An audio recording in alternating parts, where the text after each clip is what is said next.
Wall Street Journal reporter Evan Gershkovich's most recent appeal for his release from detention in Russia has been denied. News.com Gershkovich is being held on what he, his employer, and the U.S. government believe to be phony espionage charges since March. The Moscow court rejected his appeal against the 3-month extension of his pre-trial detention following a closed hearing. The presiding judge did not provide an explanation for the decision, and with the current ruling, Gershkovich can expect to remain in custody without trial until at least November 30. Gershkovich, a 31-year-old U.S. citizen, was arrested in the city of Ekaterinburg while on a reporting trip on March 29. Since then, he has been held in Moscow's Lefortovo pre-trial detention center, a facility known for its harsh conditions, per CNN. Last month, a court in Moscow extended his pre-trial detention until the end of November. The espionage charges Gershkovich faces could lead to up to 20 years in prison, and no trial date has been set yet. The journalist's situation has raised concerns about the peril of American journalists on assignment abroad.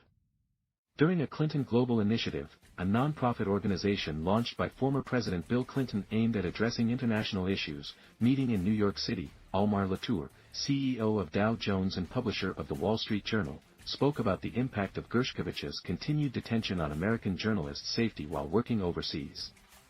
The topic of a potential prisoner swap was also discussed during the event. Moderator Dana Perino asked Latour if he could comment on collaboration with the Biden administration regarding a prisoner exchange. In response, Latour referred to a recent Wall Street Journal article that mentioned President Vladimir Putin's desire to have Russian assassin Vadim Krosikov released in exchange for Gershkovich, a transaction fraught with financial and moral implications.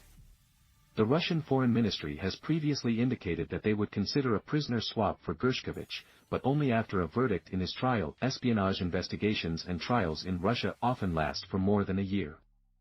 Russia's Federal Security Service accuses Gershkovich of collecting information about the activities of a Russian military-industrial complex enterprise which they say constitutes state secrets.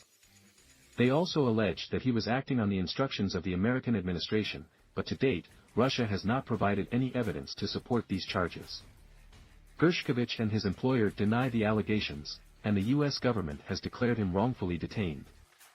U.S. Ambassador to Russia, Lynn Tracy, recently visited Gershkovich in prison, which marks one of many visits by a U.S. representative. As a result of the visit, the U.S. Embassy in Moscow claims that Gershkovich remains strong and is keeping up with the news. Gershkovich is the first American reporter to face espionage charges in Russia since September 1986. Nicholas Danilov, a Moscow correspondent for U.S. News and World Report, was arrested by the Soviet-era KGB at that time.